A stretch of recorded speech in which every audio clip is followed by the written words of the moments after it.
Welcome to Kenton's videos. Enjoy the video. In this video, I will explain how to connect your Sony WH-H910N Bluetooth headphones. First, make sure your headphones have sufficient power. A full charge ensures a smooth setup.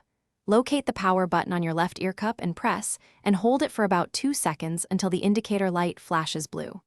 This action powers on your device and prepares it for the next step in the pairing sequence. We'll get them connected in just a few moments. Now that your headphones are on, it's time to activate pairing mode. With the headphones powered off, press and hold the power button for approximately 7 seconds. You'll notice the indicator light begin to flash blue and red alternately. This distinct pattern confirms your Sony WH-H910N headphones are actively searching for a device to connect with.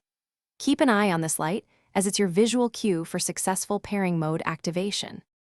With your headphones in pairing mode, grab the device you wish to connect them to.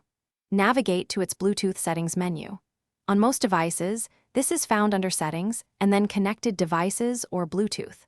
Look for WH-H910N in the list of available devices and tap or click on it. Your device will then attempt to establish a connection with your headphones. A successful connection is usually confirmed by a voice prompt from the headphones. Once connected, your Sony WH-H910N headphones will provide an audible confirmation, typically a voice guide stating Bluetooth connected.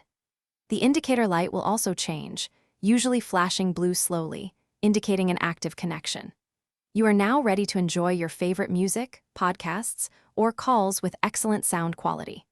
Remember, your headphones will automatically try to reconnect to the last paired device when powered on. Thanks for watching. Consider subscribing if we helped you.